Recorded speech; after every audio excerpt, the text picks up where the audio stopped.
Yeah, it's really, really wonderful to be here. I literally landed, my airplane landed just a couple hours ago. I was doing a keynote in Washington State in the top left, of the U.S.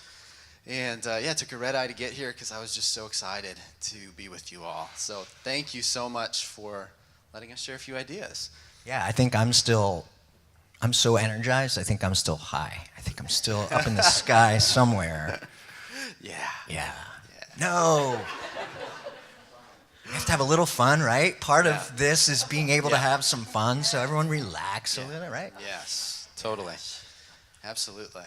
So we're going to be sticking around for the next while and the next day or so, and we'd love to hang out with anybody that we can, as much as we can. Is relationship building an energizer? That's an interesting. No, it is for you. It is for me. It is for you, not so much for me. But I will. I can reframe that. So, Kent, I wanna hear a little bit more about your work experience with Strengthscope. Can you talk to us a little bit about how you got exposed to this assessment instrument and what you did with it at your last organization? Yeah, I think you exposed your Strengthscope instrument to me. Josh, actually, he and I met. Just saying. It's good they get our sense of humor a little bit. A little bit, yeah. We weren't quite sure how it was going to fly. Josh and I met 5-ish years ago as two parallel paths that we were on collided as he was working with a group of people in a movement called the Work Revolution, and how do we really evolve the way we think about the future of business. And I was actively participating in a movement called Conscious Capitalism, which also similarly is looking at how do we take the system of capitalism and pivot in a way that it really is used to elevate humanity. So we hit it off right away, and he actually introduced me to the organization where I had the opportunity to implement Strengthscope, where I joined as their head of learning and development. And one of the first things that I wanted to do is really influence the language that leaders use to resolve tensions that inevitably come up in an organization. And so what I found when I having spent 25 years, I've taken tons of assessments and hit and miss with them, but this particular instrument I found is something that if used really every day, in the way I talk about it is in the way I've used it for the last 4 years, as if it's a guitar tuner. I'm a musician. I play guitar and sing, and invariably as we all go through our days, we're bumping into people are bumping into us, we're playing our jobs, we're playing hard, and we inevitably get out of tune. And so knowing energetically how to bring ourselves back to our most in tune state of being changes the way our thinking process, changes our language, changes our actions. And so this is how we really started to affect change and shift the culture in our organization, is really looking at the language and how that influences everything. And this tool really helps to influence the words we use and the way we engage in dialogue. Yeah. And so Kent worked at a company called Lieberman Research Worldwide, LRW, which is a market research company based in Los Angeles, California. And it's about 500 people? Yeah, 500-600 people. Something like that. Yeah. Yeah. So as part of a leadership experience that we co-created together there, that Strengthscope was embedded kind of at the front end. Can you talk a little bit more about absolutely. how that connection worked? Yeah, so part of this is how we introduced it to the organization, wanting to focus on leadership and the dialogue that happens from the top of the organization. The course we designed is called the Emerging Leadership Experience, because we're all moving into a world that is changing more rapidly than any other time previously in human history. And so how do we learn how to lead through increasing amounts of volatility and uncertainty and complexity and ambiguity skillfully when we really don't know what's happening. And so the first inquiry that we invited leaders to be in through this program was, why do I get out of bed? What's my sense of purpose? Why do I choose to come work at this organization? Why does this call me forward? And if you haven't been in that inquiry before, here's a great time to do that. The second thing was, well, what energizes me, and what might my batteries be made of as I'm getting up every day to head into my life, into my work? And so when we did this, it was a pilot program. I had no idea how this was going to land in this organization. We launched this within a month of me joining, and the first group of 15 people that went through this pilot program, it was a 6-month program, all of them said, we can't wait for the rest of the organization to go through this program before we get Strengthscope out to our organizations. So the 15 leaders that were in that first pilot program, all of them said, do this with my team, do this with my team, do this with my team. So we had to pivot, and our whole L&D team now has this whole assessment that is being asked by the leaders in our organization, this is really gonna help me, this is really gonna help my team. And that was a good sign. We took that as fertile soil to do some good work. Yeah, and over the years got some pretty great feedback. I think even the CEO of the company saying pretty stellar things about the program. Yeah, the CEO of the company, and he's been at this organization for over 30 years. He took the company from when it was on the verge of bankruptcy, doing about $5 million a year, to a $150 million company. And he said this program is amazing because it's helping people become better human beings. And if our team and our function in the organization can help people become better human beings, good things will come from that. So it was really amazing to have that kind of buy-in and champion when my job was to say, oh gosh, all I have to do is help people become better versions of themselves. And here's an instrument that can help them understand their own unique energetic fingerprint and how to more prominently and skillfully offer that into the workplace and their lives. Yeah. So in the description for this session, I don't know if any of y'all read it, but we put out this idea that it feels like the world is in the largest change management project in the history of the universe with no end in sight. Right? Does this feel familiar to all of you? What do you think is going on? Like, what is happening? Yeah, so that's a great question, and it's actually how I start a lot of my talks and presentations. I found this comic strip years ago as I was taking a little bit of a sabbatical from work just to get centered on what contribution I want to make next through my life's work. And the comic strip said, the first square said, the history of man. The middle square has a cartoon picture of someone with a thought bubble that says, what the hell is happening? And the last square says, the end. That's all you need to know. So that's all you need to know. Like, we're really like, what's happening? What's happening? What's happening? What's happening? What's happening? What's happening? Because it's all changing, like crazy changing out here. Because, if you think about the technology advances that are going, we are living in a time of exponential change. And so what's happening out here, do we want what's happening out here to dictate what happens in here? Or do we want to learn how to exercise our own interior set of muscles that we have and understand our states, understand how emotions move through us, understand somatically, emotionally, as we begin to learn how to navigate our own interior and get ourselves to a point of able to be still and grounded and at our best in a world that is just swirling with all kinds of chaos, we have a much greater likelihood of skillfully navigating just the, can I curse? shit show of change that's Can we say going that? on. We can bleep that out later. Yeah, sorry. But really, like, this is what I see in organizations as people move up and up and up and up and up. They get promoted because they're great individual contributors. Now I have to learn how to get results with and through other people.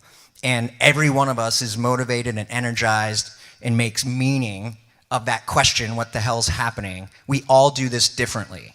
And so I have to learn how to meet every single unique human being with compassion and grace and gratitude for their uniqueness. And I have to learn how to cultivate some unity.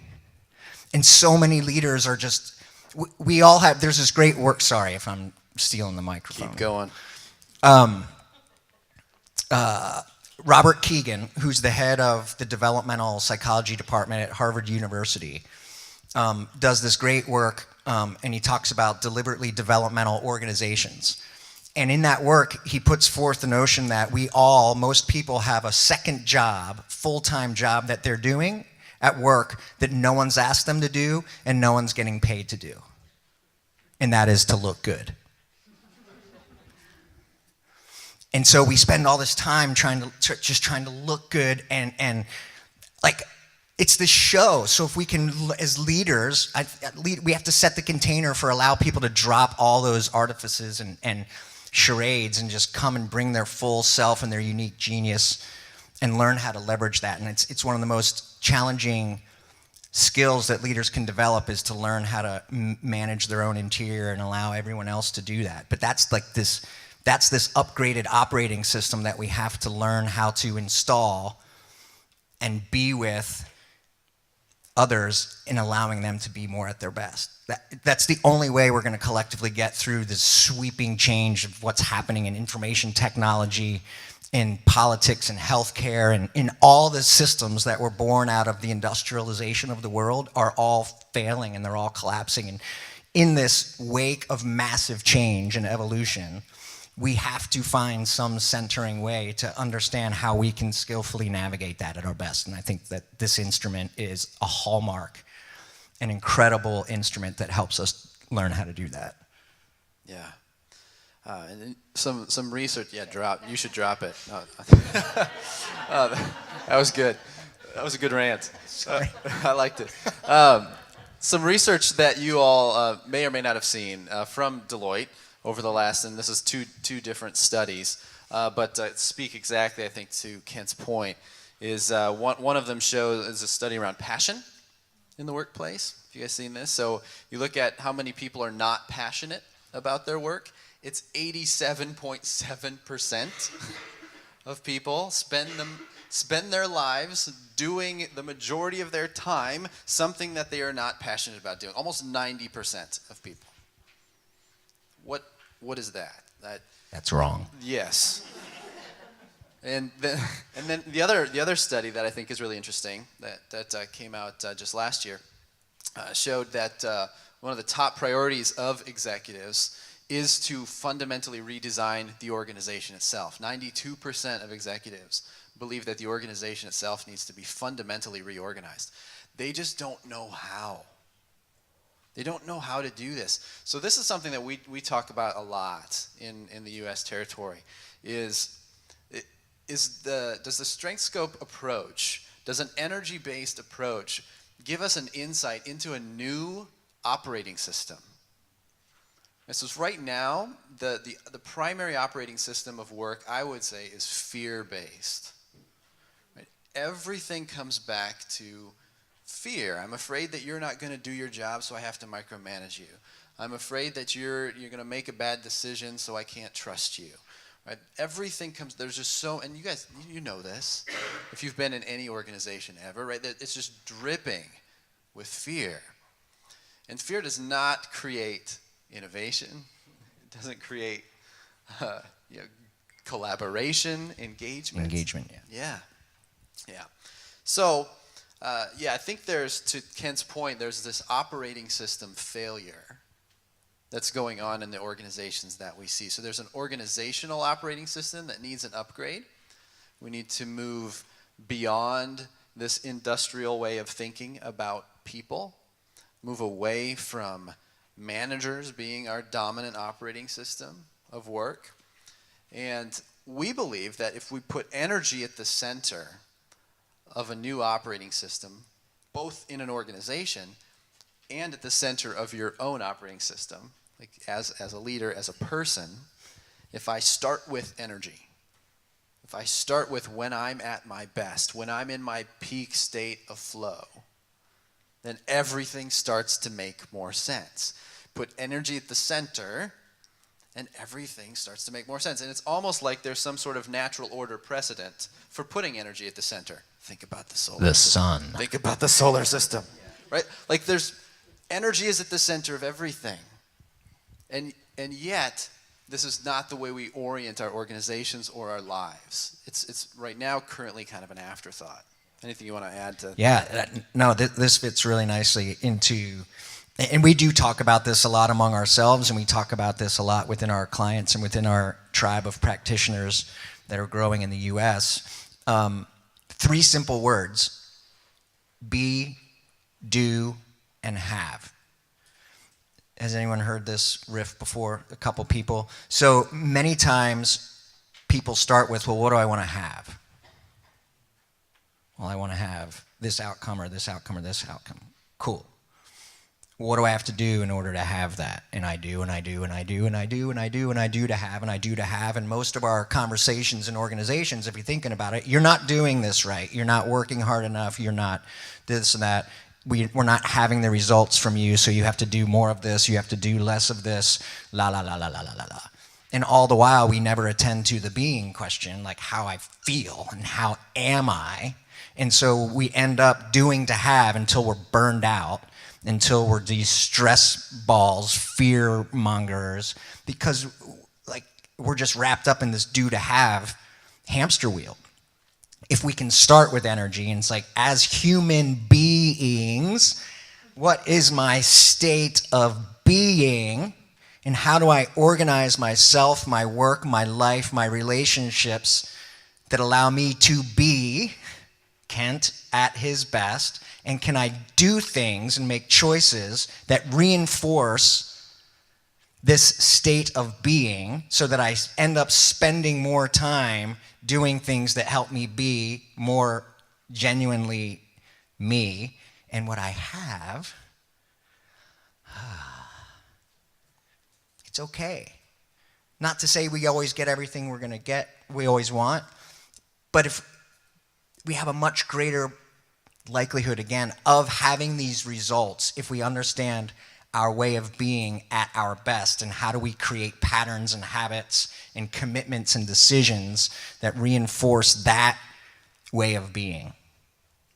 So one question that I tweeted last week, Josh and I were speaking in Florida last week.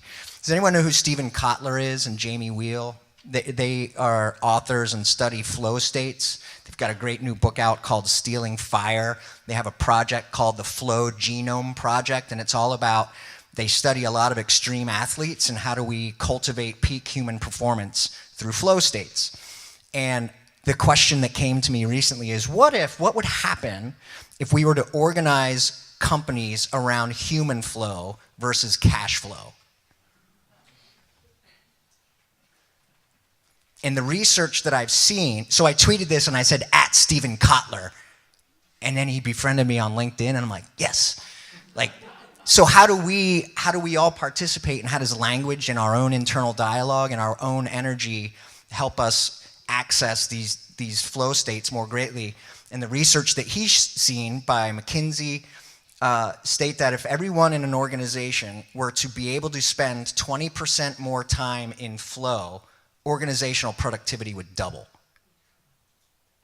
So for all those people out there that are currently organized around cash flow and EBITDA growth, we actually get better financial performance if we reorganize around human flow and helping people be their best and triaging work that way than we do if we're only focused on driving bucks or pounds or whatever currency. So here's I think an important question for us to maybe kick around. But Kent, isn't work supposed to feel like work? Aren't there just some crap jobs out there that people need to do? Yeah, there are. What do we do with that? Like how do we approach that? Right, this is one of the most common kind of pushback things, right? So how do we respond to this thought? Yeah, that's going to be unique to everyone, I think, and that is a deeply ingrained, certainly in the U.S., a deeply ingrained belief and assumption that work's just work. My CEO even said, if you're not spending 30 to 50% of your time at work doing stuff that you don't like doing, you're not. And I'm like, you're insane. You're not working. Right. So again, I go back to, I think whatever it is that we're up to, raising a family, being in relationship with our friends and community at our work, it can all be infused with our own internal essence and our own energy. So if that's clean, if that's clear, if I'm clear on that, so I use some language that I use a lot in an evolutionary or developmental context of life is we're all in this evolutionary process of continuing to wake up, continuing to grow up, have more responsibility, and continuing to clean up. And as we do that, as we all go through this waking up, growing up, and cleaning up process, we learn how to put ourselves in this interior space such that what's going on out here doesn't matter so much and isn't as prominently influencing my states. Not to say that it doesn't influence and impact me, but I think that retort to work is just work, that person hasn't quite yet maybe found their own inner harmony such that they can take that intention and take that quality out into the world in whatever it is they're up to. And it doesn't have to suck. I think this idea that work should feel like work is actually one of the most terrible lies that gets passed around, because it becomes a self-fulfilling prophecy. Right. And so if you believe work should feel like work, that's exactly what you're going to get. Exactly. Right. So I don't even remember who I stole this phrase from, but you get what you tolerate. Right. It's true in just about every area of life. You get what you tolerate. And so invariably we have these conversations with leaders, managers, individual contributors all over the country. And invariably this question comes up. And at the end of the day, it really is about this. How much do you want to work in an area that energizes you? How committed are you to reorienting your life and your work around that? Because it's, for Strengthscope practitioners, it is not a mystery how to do that, right? Our technology allows that to be a very simple answer. I know exactly what helps put you in that flow state. Yes. And what will derail you from that flow state, right? That part's not a mystery. It's really just about how committed do we want to be to living in that state as often as we possibly can. Absolutely. So to rephrase, like, committed to being at your best. Life's hard. Life involves struggle. Brene Brown puts it this way: like, we are, as human beings, hardwired for struggle. And if you, I've studied some of the Buddhist tradition that talks about one of the noble truths is that life is suffering and life is hard. And so we're not proposing that if you take and use and practice with Strengthscope that life's all going to be unicorns and rainbows, because it's not. Inevitably, stuff happens that we have to learn how to navigate. And sometimes unicorns are mean. They are. They bite. I got bit by one. Yeah. We digress. I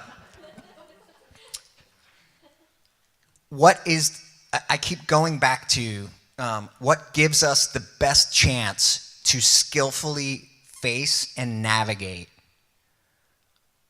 life as it comes at us. And that is putting ourselves in operating and getting organized and creating patterns, thought patterns, state patterns, emotional patterns. We're learning that we can influence these things.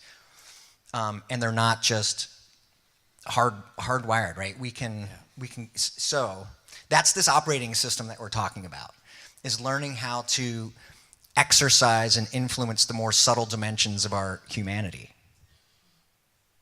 to bring more stability and groundedness and generative, clean, renewable, reliable energy to move through the largest change management project that we've ever faced as a civilization. So yeah, I want to offer a couple thoughts on this human operating system idea here. Is one of the things that occurred to me the other day is we've been doing a lot of travel lately, and both of us actually have 2 little kids at home.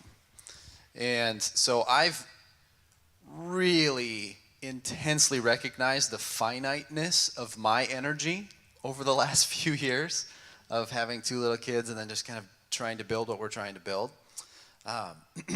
And what I've realized is that, so the operating system that I'm running internally for my own person, that certain apps, certain activities that I run on my operating system drain my batteries a lot faster than other apps. Right? So this is just a metaphor you can start to think about when we talk about the human operating system. Right? Certain things are going to drain my battery that maybe wouldn't necessarily drain Kent's batteries or yours.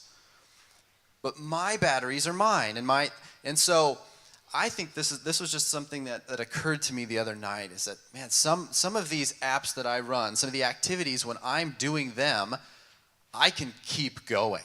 Right? Like my battery lasts a lot longer. But then other things, man, they just suck my battery really fast.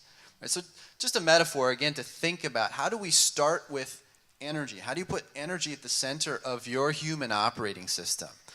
Because I think this is something we are just scratching the surface of in our organizational life, is how to appreciate and work with the immense variability that is human beings, right? So yes, sorry, we don't do that well. Yeah, Jump in. I was two interesting stories from this stop along my career. It was my first corporate VP job for a $14 billion publicly held company in the United States. And my head of audit at this organization came up to me one day and he's like, "Kent, I have a question for you." I'm like, "Awesome, Steve, what do you got?" He said, "How come every time I think I'm hiring a perfect employee, a human being shows up?" God forbid. He had no idea, like, the prowess of that question. I'm like, what a great question. Like, that's awesome. Yeah, Steve, and how are you going to meet this human being uniquely where they are rather than trying to make them a little mini-me, right? And have them conform to the way you like to work and the way you want them to be and shove them into that mold to be just like you. Maybe we need to talk about your capability as a leader, not this person who's a human being that you're sitting here like pointing the finger at now. Yeah. The other story from that organization that really influenced me to go much more powerfully in this direction of this line of work is my boss at the time, who's a wonderful man. So this isn't a commentary about this person, because this was the system that we lived in that was speaking through him. He said, "Ken, I have some feedback for you. When you're on the 9th floor with our CEO and our CFO, and you really shouldn't smile so much because it makes you seem junior." Maturity is miserable. I was like, what have I done to myself to put myself in this position where I've worked so hard to ascend to the corporate hierarchy and I'm being told, don't smile? You know, it's like, oh. Yeah. So bringing the humanity back into organizations is helping people understand who they are and how to bring the best part of themselves forward and play with other unique individuals. And another metaphor that we use a lot, if you don't like the computer metaphor, is like of a jazz ensemble. You've got great embodied musicians that know their instruments and understand how to play them with skillful means all the time. I don't want to play my instrument the same way Josh does. He doesn't want to play his instrument the same way Pam does or the same way Anissa does as part of our team. We all need to be our own instruments in this collective groove that we're laying down. All right, one more closing thought here, which is kind of a rhetorical question that we kicked around in preparation for this, is, when can I get off this ride? When are the changes going to stop? And we would, I think, suggest that that's actually the wrong question, right? That to suggest that the changes are going to stop is kind of like suggesting that the waves should stop coming towards the shore. When, if that were to happen, we'd actually have a much more serious gravitational problem on our, right? Like, so the changes aren't going to stop, and just kind of recognizing that that's the case, and instead, maybe the more appropriate response is to figure out how to more skillfully ride the waves as Exactly they come right. in. Yeah. So we're out of time, yes? We're out of Right. time. Very good. Well, thank you all for hanging out with us and letting us chat with you, and we really appreciate it. And thank you. Thank you so much.